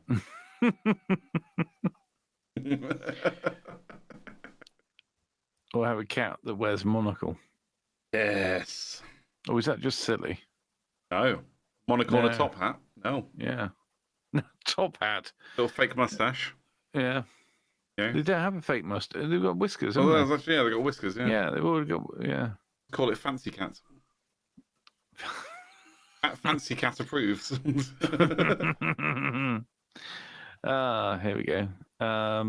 Bex is in the chat saying cats are definitely my favourite. I have two, Chloe and Salem. I will now. Okay, you've named a cat Salem. Is it black? And does it wear glasses and talk? And have a monocle and have a really sarcastic attitude on life.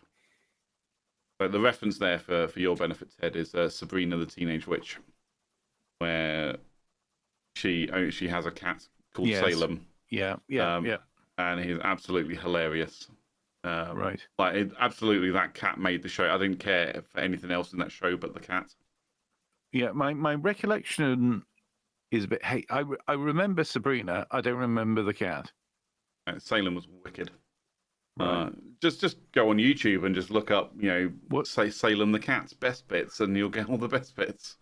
Was it a talking cat then? It was a talking cat, yeah. So it was a warlock that committed some warlockish crime and was sentenced to, I think, 100 years as a cat. Oh, I see. I seem to remember this now vaguely. Yeah, I think he was sentenced to spend 100 years as a cat and just ended up living with Sabrina and family, but could still talk. Right. Like I said, that cat made the show for me. I didn't care about anything else really. I was a teenage boy, so absolutely Sabrina was part of it. But I was more interested in the cat than I was Melissa Joan Hart. Yeah, possibly ripped off them by American Dad with the fish. Maybe. I don't know the story. I haven't spent a lot of time on American Dad. I don't know what the story is with the fish. Well, there's a fish with a German accent. I know who I know of the fish. Yeah, I don't know why he's a fish. No, I think he's trapped in a fish's body. I think the brain was taken out of a person and put into a fish. Right. Okay. I can't remember why. Because cartoons. Yeah, absolutely. It's amazing. You can do anything you like with the cartoon, can't you? It's so easy to manipulate, space and time and reality. Yeah. To the same extent as radio. Mm-hmm. Radio plays, and also, anything on the radio really. Like, for example, the Goon Show. Yeah. The Goon Show, they could put themselves in all sorts of ridiculous situations. And you can get away with that because all you need is a few sound effects. Exactly. That's it. Yeah. Beck says he is black, but I wish he did talk. Loved Sabrina as a kid. I adopted my cats and didn't change their names. Fair enough. So clearly, whoever you got the black cat from was also a fan of Sabrina the Teenage Witch. And called that cat Salem. Either that, or they were a sadist. Yeah. But fork in the road. We're not sure which way it goes. But yeah, I'd absolutely have a black cat if it could talk. What was the other program? The one with the girl from Sabrina. Mm-hmm. There was another thing, wasn't there? Clarissa Explains It All. That's it. Was that before? That was before. She was younger then. And, yeah, not as attractive. Yeah. So, Yeah, Clarissa explains it all. Melissa Joan Hart, though, the last show she did was called Melissa and Joey. I think there was like 3 seasons of that show. It's her and Joey Lawrence. I don't know who Joey Lawrence really is. He looks a bit like Justin Timberlake, I'll be honest. Right. No, he doesn't. No, he looks nothing like Justin Timberlake. I don't even know what the fuck I'm saying. But anyway, it was quite a good show. I quite enjoyed it. And again, being older at that point when that show came out, and Melissa Joan Hart being older, I was like, yeah, she's still got it. She's still got it. But she's basically given up acting now. She focuses more on her kids and family life. Yeah, I vaguely think I knew that. I must have read it on some. Oh, where are they now? Yeah, you won't believe number 7. Yeah, you won't believe what they look like now. I'm like, this is bullshit. All those clickbait pieces of shit on the internet. Yeah. Yeah. No, Melissa Joan Hart. I when I was a kid, I most definitely had a thing for Melissa Joan Hart, the Sabrina the Teenage Witch.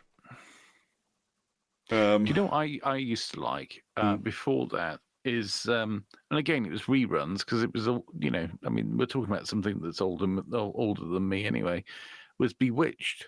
Yeah. That used to be on a lot when I was that younger. The one where she wiggled her nose? Yeah. What was the other one around the same time? I Dream of Jeannie. Yeah. Very similar. Yeah. Oh, they were basically the same show. Yeah. They were basically the same show. Yeah. They were fun. They were good, clean fun, I think, at that point. Yeah. What were they, 60s? 50s? Would be, I suppose. 50s, 60s, yeah. Yeah, early 60s maybe. But yeah, no, if we're going down that line of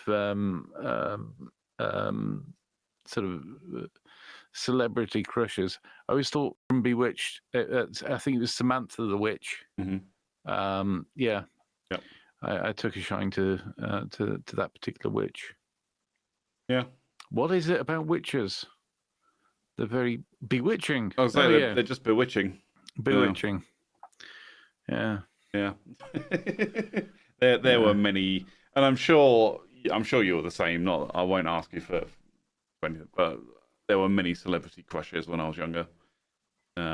Elizabeth Hurley, she was definitely one. Heather Graham, she was another one. Both of these people appeared in Austin Powers movies. Right. Okay. Didn't have a thing for Beyonce. She also appeared in an Austin Powers movie. Right. Yeah. No, there was a few when I was a kid. Yeah. There's a few. I can't really think of any, to be honest. Yeah. It was a long time ago. I can't even think what I was watching when I was younger either. What was on? Bagpuss. No. The Clangers. The callback from last week. The Clangers. Yeah. No, I'm thinking with actual people in, rather than cartoon characters. Yeah. I'm certainly not going to go down the line of what's the weird one, the rabbit that some people say that they fancied, the rabbit from the Rabbit film. What's the Rabbit film? I don't know. I keep on thinking Peter Rabbit, but it's not. Jessica Rabbit from Who Framed Roger Rabbit. Yes, that's the one. Yeah. Yeah, she was hot. Yeah, for a cartoon. Yeah, which is kind of weird, isn't it? That is weird. I mean, I never thought that. So you're on your own there, but I don't think I am. People, possibly you're not. No, I'm pretty sure there is a section of the internet dedicated to Jessica Rabbit erotica. Yeah, not that I have gone looking. But what also there was the whatever creature it was for the Cadbury's caramel adverts. That was a rabbit, yeah. That was a rabbit as well. That was a rabbit. I wasn't attracted to that, no. Right. I feel like bestiality is where I draw the line. Cartoons, fine. Animals, no. Cartoon animals, definitely not. No. It wasn't. It was a cartoon. It was still a cartoon. Yeah, it was still a rabbit. So was Jessica Rabbit. That's what I mean. That's what I'm saying. Cartoons, fine, no problem. But animals, no. Well, yes. Even I think we're all agreed on that. Even cartoon animals. No, I'm okay. Right. Okay. Yeah. Jessica Same. Rabbit, fine. Also, a rabbit and a cartoon. She wasn't a rabbit. She was a human. Really? Yes, but her name was Jessica Rabbit because she was married to Roger Rabbit, who was actually a rabbit. Okay. Oh, Big, that makes sense. long red dress, long hair covering one eye, big red lips. That's Jessica Rabbit. Yeah. Oh, fair enough. Jessica Rabbit. Rabbit was a. Oh, okay, yeah. That was her married name because she was married to Roger Rabbit, who was What was her rabbit. maiden name? Person. Probably, yeah. Jessica Human. Yeah. Jessica Homo sapien. Yeah. Or maybe Jessica Homo erectus. I don't know. Maybe. All right, there's the line. Let's move on. Yeah. Yeah, no cartoons. Yeah, nothing wrong with that. But then again, maybe. So I know we've discussed hentai before in varying degrees. Japanese anime porn. Right. For those who don't know. So maybe that's where that came from. It was the love of Jessica Rabbit, who was a cartoon character. And it's like, oh, we're attracted to cartoon characters now, so we're gonna make cartoon porn. Yeah, I don't know whether it was that or maybe just this subsection of Japanese culture that Japan. is. Yeah, very odd. Odd sort of. Yeah, I don't know. I think Let's leave that alone because that's just weird. Yeah, let's move on from that. Yeah, move on from that. I mean, I was quite happy talking about humans. Yeah. But then I was thinking, what else did I used to watch? I didn't really watch much was in the there way of anything between Bewitched and up to date. I don't know. I'm sure there was. You just can't think of it. Yeah. That's how memorable it is. You don't remember. Yeah, that's right. The only real live action thing I think I watched as a kid was Power Rangers. All right. That was pretty much it. The rest of it was cartoons. Mainly because there was nothing else really worth watching. Or maybe, some Doctor Who. Well, Star Trek. How can I forget that? I didn't. Star Trek. But I wasn't. I wasn't attracted to anybody in Star Trek. I was more just loving the show than anything else. It wasn't there as a, here's a bunch of sex symbols for you. Not that Power Rangers was that either. Power Rangers was, here's a bunch of kids who kick ass. You could be like them if you work hard enough. And I was like, nah, I'm good. What was I thinking about the Lighthouse? It's an Australian thing, and it have like a load of weird stuff would happen, and they had a lighthouse, and the theme was something like, have you ever felt like this? Strange things happen. You're going around the twist. Round the twist. Yeah. Round the twist. That was it. Was that Australian? Pretty sure it was. Okay. I have not seen that show in, easily 25 years. Easily. There's a lot of Australian influence if you think about it, because there was that. Then there was Home and Away, but Neighbours first, and then Home and Away. Yeah. And those were staples, really. After school, watching that. We never really watched Home and Away and Neighbours. Never really watched Home and Away, but Neighbours was on. Yeah, we were a Coronation Street household when it came to soap operas. It was always Coronation Street. My parents hated EastEnders, and it was very rare that we'd ever watch. Like I say, if it was on and there was nothing else on, we'd probably watch Neighbours. Or you'd catch it on a Sunday morning on Channel 4, and they do like a Neighbours omnibus type thing. Oh yeah. Where they just literally repeat everything they've shown the previous week on a Sunday morning because there was bugger all else to watch. I think all the soaps did that anyway, didn't they? Yeah. Yeah. I know. I think EastEnders did it. There was one on BBC Two. I'm sure there was. I can't remember what it was though. But Hollyoaks. That was Channel 4. I know Hollyoaks used to do it. Again, I was never really into soaps. Never really into it. Didn't do it for me. Dukes of Hazzard was good. Yeah, and you Yeah. know what? I've never seen an episode of Dukes of Hazzard. Really? Yeah, or Starsky and Hutch, or any of those Mm. classic shows like that. Because they were like 60s and 70s, weren't they? I think they're more 70s. Yeah, 70s, 80s. Yeah. Knight Rider. Right. Knight Rider was good. Yeah, I watched Knight Rider. Yeah. You know, they remade that in like 2011. They did like a new version, and the car was, instead of a Trans Am, it was a Mustang. Really? And the Mustang looked very cool. I'll give them that. The car looked freaking cool. But the show was not good. No. It wasn't good. No. There should be some sort of, I don't know, there should be a rule against remaking things. There's no original Because ideas remakes anymore. are never any good, are they? No, there's no original ideas in it. But it's like, look at the number of like, you know, sequels that are coming out at the moment. You know, for old things. Like, Yeah. there's a new Beetlejuice movie. You know, Beetlejuice was like 80s. You know, classic Michael Keaton 80s style. You know, hot off the press of Batman. You know, and he's doing Beetlejuice. And now that they've made a sequel, but the guy's like 100 years old. You know, I don't know how good it's going to be, and it's just not good. I don't know whether they're going to try and capture the magic of the previous one, you know, of like the original. It does seem to have the original cast. Oh, it's got loads of the original cast in it. I don't think it's got everybody. It's got lots of people in there though. So like Winona Ryder's in there again. Yeah. So Catherine... that's a positive thing. Yeah. It's when they bring it out and it's a whole new cast, and it is just a way of creating a new version, which is up to date, and you know, safe for new audiences. So you know, reboots don't do it for me. Like you say, I feel like they lose a lot of. But I think that's more nostalgia talking. Like, I'm trying to think of a reboot that I didn't like. You know, that's come out fairly recently that I wasn't really into. I don't know. There's been a few.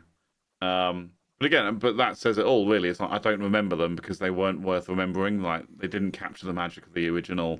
You know, it just wasn't the same. You know, they've just tried to do something and it just didn't really work. Yeah. But a sequel, like I say, 30-year later sequels seems to be a thing at the moment. Or 30 plus, you know, like Top Gun had a sequel 35 years later. I thought Top Gun was an exception to the rule there. It was a good film. It wasn't, but it wasn't trying to be something new. That's it. It was just the second chapter to the first film. Yeah, it was literally just 35 years later. You know, it's the same character. You know, just he's moved on in his life and his career and all this stuff. And there's but again, there's new characters coming in and a whole new story to tell. I think that's the worst part is when they're basically just trying to retell the same story. Yeah, it's the same story just with a few changes to make it feel like a sequel. But then you kind of peel it back and you go, but it's all just the same. It's more of the same. Okay, the formula worked 30 years ago, but it doesn't really hold up today. Yeah, it's. But like I say, there's just no original ideas anymore, and I think this is the time we're in now. This is our era, which is 30-year later sequels to films that just don't need them. So yeah, whereas like the last 10 years or so has been a boatload of reboots or reimaginings, and I mean, Christ, in the last 10 years alone, how many Batman stories have we had? Don't know. Not interested. Exactly, but I'm just not. I've never been interested in Batman. I don't think I've ever watched a Batman film. I've watched Batman, with what's his face, Adam West. Yeah, it's the original Batman. But the films, never been interested. I enjoyed the first one. Again, Michael Keaton. The first couple were good. Then they started getting a bit ridiculous. Then they put them aside for 20 years. Then they started making some more, effectively rebooting the story or retelling the same story. But they did the same with Superman as well. It's like they just retold the same story. Don't get me wrong, the latest Superman film was really good and I very much enjoyed it. But the whole, origin story thing just, You've done it to death. You don't need to keep doing it. I don't need to keep seeing the same story over and over again. I know where Superman comes from. You know, I know how Batman became Batman. You know, I don't need to see an origin every single time. Yeah, so that was a thing for a little while. We just kept getting reboots and origin stories, and yeah. But even then, the whole like comic book movie thing seems to have died down a little bit now. Like, you know, Marvel aren't releasing as many movies as they were, mainly because what Disney are putting out from the Marvel Cinematic Universe is trash, just rubbish. Well, I think it's also films in general. I didn't see anything new coming out, and I think, oh, I must watch that. Deadpool and Wolverine. I pretty much went, I need to watch that. But that's because, you know, Deadpool has captured the hearts and minds of many comic book fans. Yeah, the thing is, if you're not a comic book fan and you're not into superhero films, then there's not much out. No, there's not much to see. And those are kind of, I know they're not all the same, and I know if you're into that sort of thing, that's fine. But if you look at the cinema and you think, I wonder what's on, and there's 3 comic book type films on, yeah, and then a kids film, and then some art house crap, and like those are your choices, you just think, oh, for God's sake, there's nothing. I used to have one of those. It was a Cineworld Unlimited card. So you paid a monthly fee as a subscription. But you paid a monthly fee and you can go to the cinema as many times as you want. I used to have one of those until I realised that most of the films that are coming out are just rubbish. They're just okay. I say they're rubbish. They're just not my style. They're not what I'm into. So I cancelled it in the end. I was like, I'm not getting any value out of this. So I killed it off, and I was like, I'll happily just pay the £10 to go see a single movie. You know, every once in a while. Like I say, I went to see Deadpool and Wolverine a few weeks ago. Really enjoyed it, but that was the first time I've been to the cinema for years. I say years. That's probably a lie. What else? I know I went to see Top Gun in the cinema, so I was like, I have to go see that in the cinema. But before that, I don't remember what the last film I watched in the cinema was, because most of it just doesn't really interest me. It was probably Star Trek, to be honest. Probably 2016 Star Trek. No, I can't think of anything. I saw I saw Top Gun at the cinema. I've seen children's films in the cinema, so I've done like Paw Patrol and so you have a child, all that sort of stuff. Yeah, but not that. Obviously, that's not for me. Yeah, exactly. So that's not for you. That's for your child. Yeah. So those are visits to the cinema, and what else have I seen? And then before that, I can't think of anything since then. There was one which was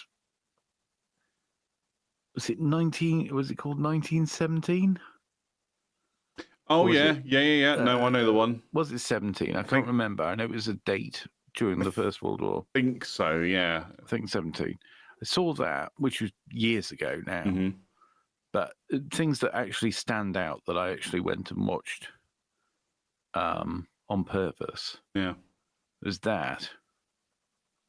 I mentioned last week that I went. I saw the thing like Upstairs Downstairs, but for a new audience. What's it called? The thing with the big house. Downton Abbey. Downton Abbey. That's it. Yeah. I remember that. And after that, I can't really think of anything. Did you go and watch? So, because I know I mentioned to you the other week. I don't think it was on the show. I mentioned it separately. Movie that's on Amazon Prime Video called The Ministry of Ungentlemanly Warfare. It's a Guy Ritchie film. So right. The same guy that made Lock, Stock and Two Smoking Barrels, Snatch, that kind of thing. You have mentioned this. Remind me. And I suggested that you maybe go and watch it. It's based in Second World War, about a team of, soldiers, your service personnel, who are effectively tasked with taking on rogue missions, like unsanctioned missions. It's a really good story. I really, really enjoyed it. Right. And I think you'll enjoy it as well. Is that at the cinema at the moment? No, it's on Amazon Prime. on Prime Video. Okay. Okay. If you have an Amazon Prime account, you can watch it for free. Okay. Cool. If you don't, let me know. I'll send you my details. Okay. If you're watching and you're from Amazon or any Amazon adjacent company, that was purely a joke. It was, yeah. That was for entertainment purposes. Yes. It was scripted for entertainment purposes only.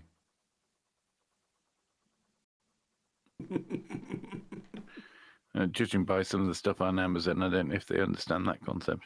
No, I don't know. Netflix is the disappointment at the moment. I don't have Netflix anymore. I got rid of it.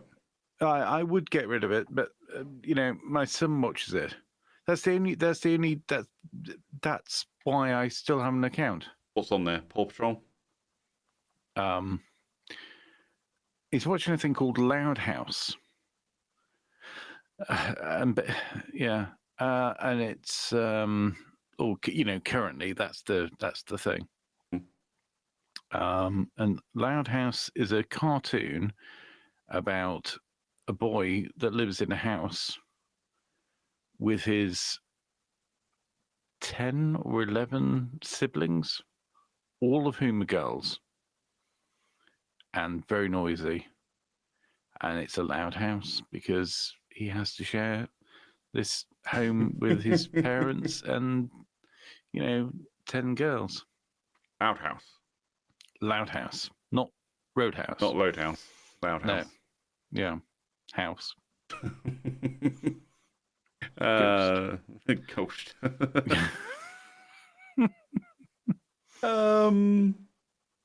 Yeah, I can't remember what, because there was a few things on Netflix that I did enjoy watching, but it was one of those I've kind of gone, well, I've watched it now.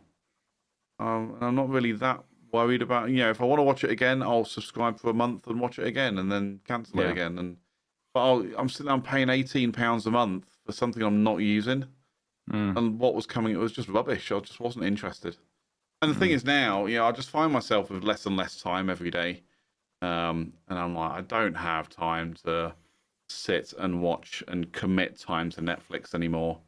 I barely have time to commit to, the stuff I really am interested in, like Paramount Plus, which has got all the Star Trek stuff on it. I don't really have enough time to sit and commit to that. I don't have time to commit to series on anything anymore. I'm just busy. I'm working. I'm making content. I'm trying to enjoy life. Yeah. I don't want to spend my entire life sat in front of the TV watching trash for the sake of sitting in front of the TV watching trash. And the chances are, if I see something that looks interesting or get a recommendation, I think, oh yeah, I'd really like to see that. That's going to be the thing that's not on Netflix. Mm-hmm. That's going to be the thing that's on the streaming service that I don't have. Yep. 100%. Bound to be the case. Yeah. No, I've seen things advertised and I thought, oh, that looks good. And then it's like, Apple TV. I'm like, well, I haven't got Apple TV. And I don't know anybody that does. You do know somebody that does. Okay. But here's the thing. So I have Apple TV. I have Paramount Plus. I have Amazon Prime. I have YouTube Premium. I get more value out of YouTube Premium than I do any of the others. Because I just think there's more variety on YouTube. I enjoy user-created content. Don't get me wrong, I really do enjoy it. When I find a good show on one of the other services, I really do enjoy watching it. It's like Amazon Prime. I'm like the latest series of The Boys, for example. That's a big series on Prime. Superhero thing. You're probably not into it. But the last couple of seasons, I've just been a bit like, I'm just going through the motions here. I'm watching it because I have watched it. And it's just not really that interesting to me anymore. I'm really tempted to cancel my Prime membership. Because so here, when I buy stuff on Amazon Prime, again, it's not like I'm spending money every day on Amazon and getting free delivery through Prime.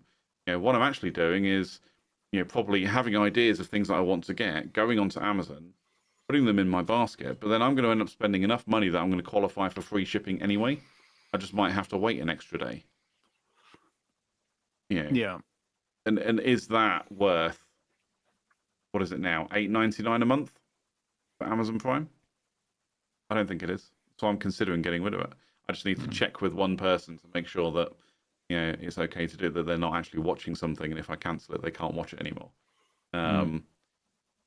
So, but that's on my list. But it's like I'm thinking, but I'm never going to get rid of Paramount because, like I say, Star Trek is on there. I love Star Trek. I'll always keep that.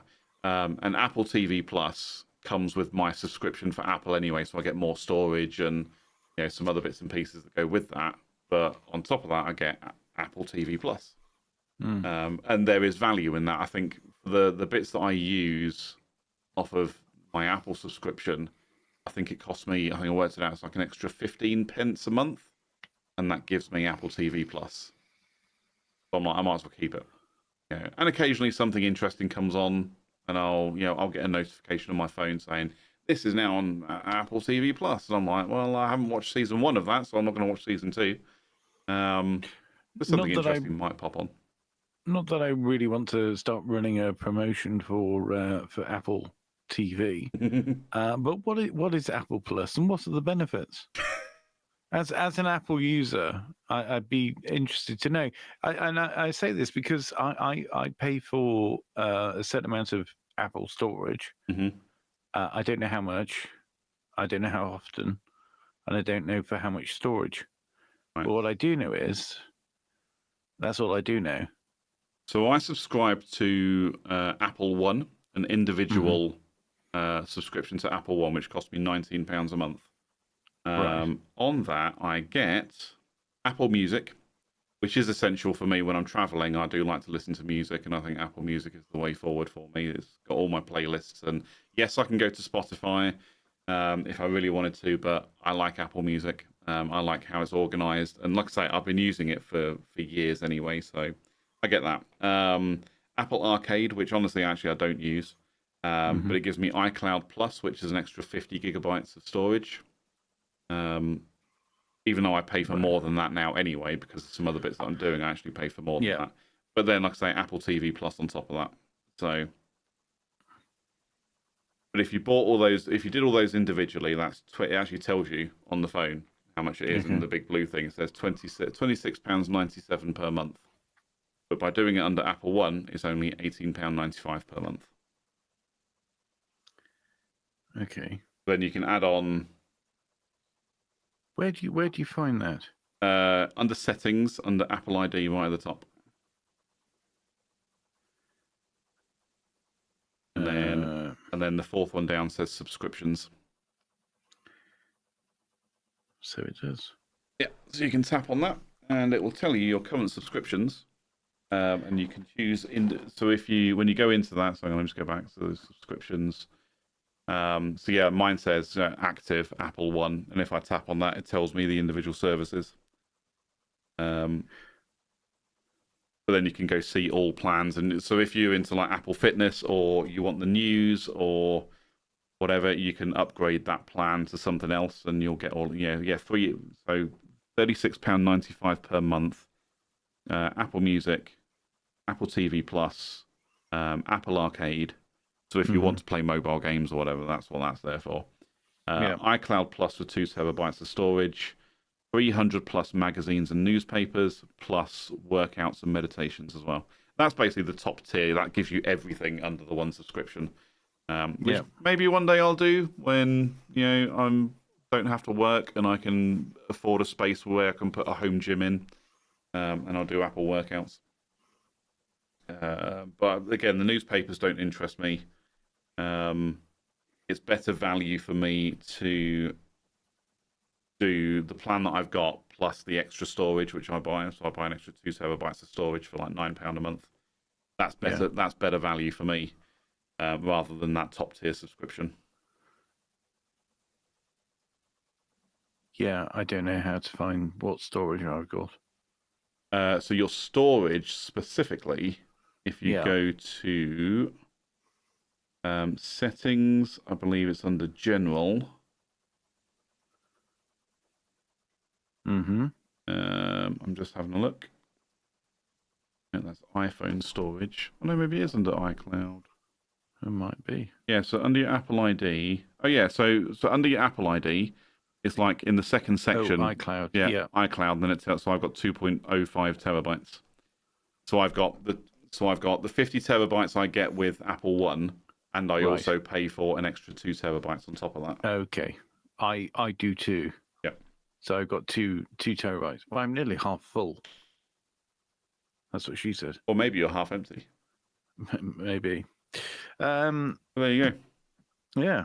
That conversation was so riveting. It was. We're down to 3 viewers. Really? Oh, God.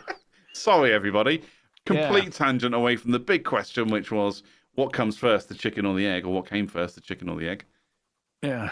I'm pretty sure the chicken came first, because without that, the egg wouldn't be created. But then without the egg, you wouldn't have a chicken.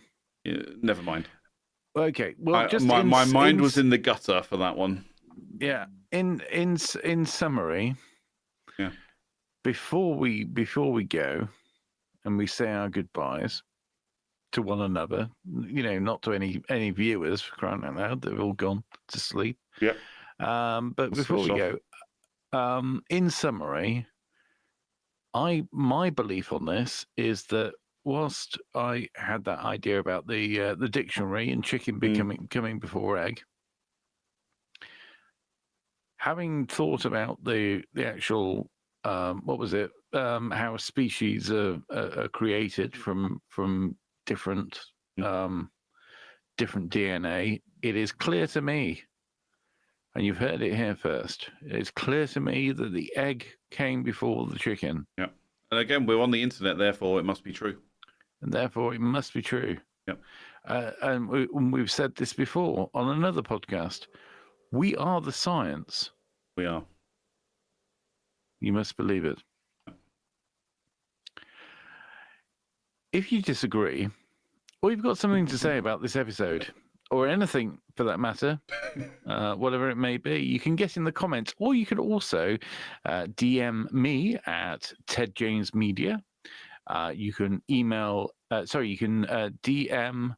It's getting late. You can DM CJ at CJ Brooks FM. It's 1 a.m. everybody. It is. Or of course you can email us at CJ and Ted at thetuesdayshow.co.uk. Until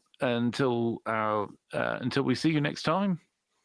Farewell, everybody. Next week, when we might well have benefited from some sleep. Until then, goodbye. Bye, everyone. Bye.